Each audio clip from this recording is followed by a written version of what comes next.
Diamonds are forever.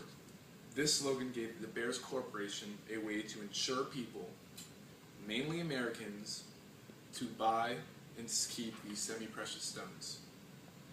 Diamonds are today seen universally as a sign of wealth, power, and romance. But why should we buy diamonds? They have no real value, and prices are set by one corporation, the De Beers Mining Consolidation. This corporation had many names all over the world, but its main goal was to limit the amount of diamonds on the market, thus raising prices. During the late 19th century, diamonds were scarce and only found in few riverbeds, which made it a minor part of trading. Although in 1870, huge mines were found near Orange River in South Africa. Africans who mined these diamonds were paid less than whites and were housed in fence-patrolled-in barracks. Oppressive conditions and surveillance kept them from revolting.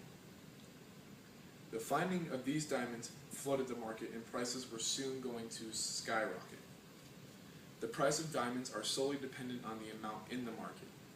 This is why the major investors created the De Beers Mining Company. The prices of diamonds have risen steadily since the Great Depression. De Beers was the first main seller of rough diamonds, and this allowed them to fully control how many diamonds go up for sale and how much they are sold for.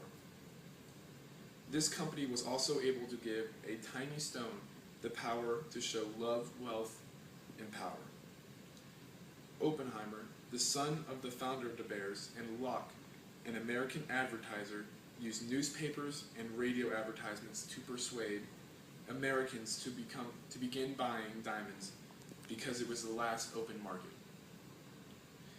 They began to associate diamonds with romance and love, and the larger and finer the stone meant, the greater the love was. Associating love with diamonds not only persuaded people to buy more diamonds, but also kept them from selling diamonds back.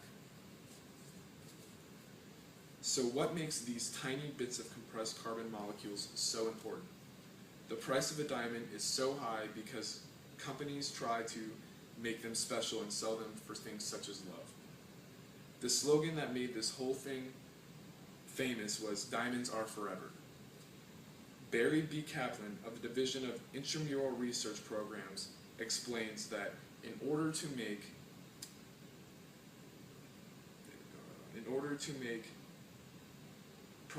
this phrase stick, they created a huge advertising campaign in 1939 and associated marriage with diamonds. So why buy diamonds? They are only famous because the people selling them put a lot of money into advertising.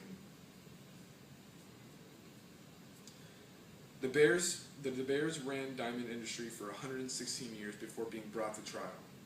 Edward J. Epstein, an investigative journalist, published a story about the De Beers which said that in 2004, De Beers pleaded guilty to fixing the prices of diamonds and had agreed to pay a fine of $10 million.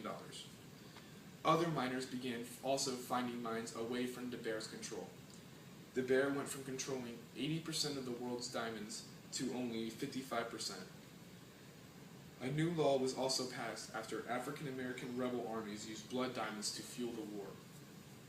Blood diamonds, or conflict diamonds, are diamonds that originated from war zones and end up being traded on the black market to fund rebel fighters and insurgencies. The practice is mostly associated with Africa. Turok, the Southern Director of Parameter Institute for Theoretical Physicists, says that 45,000 people die in the Congo a year over blood diamonds. Blood diamonds are mined by people that have no other option but to risk their lives mining diamonds. The American government created the Kimberley process, which they used to ensure the diamonds are certified and were not blood diamonds. Eli Isakov of the World Diamond Council said this rule meant that the industry was changing and it was nothing like it was years ago, and that we needed to ensure that the Kimberley process is as effective and as credible as possible to protect our trade. Although some countries do not follow the Kimberley process, over 74 countries, according to the World Diamond Council, are following this law. This short video from CNN can show how blood diamonds are cultivated and how it can affect the people of the country.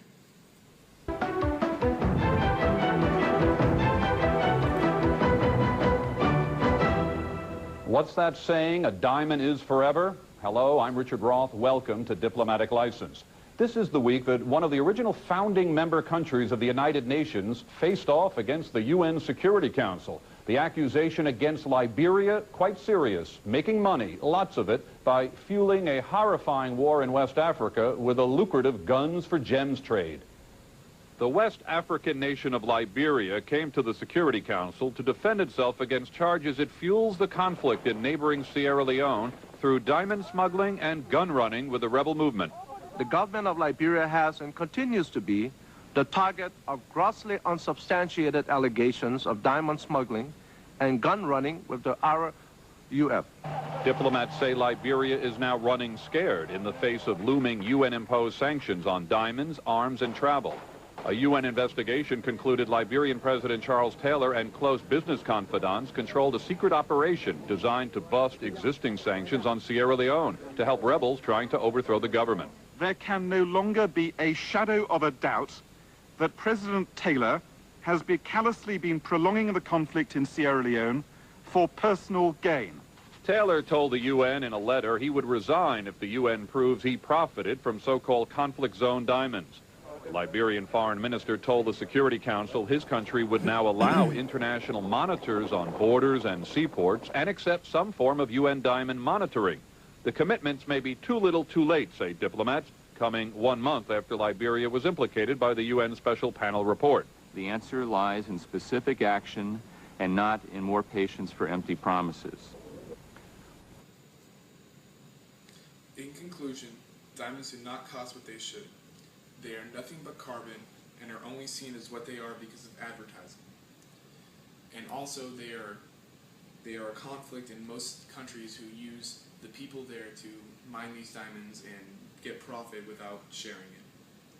I'm not telling you not to buy your spouse a diamond for your wedding, but just think before you go out and frugally spend on these stones that mean nothing.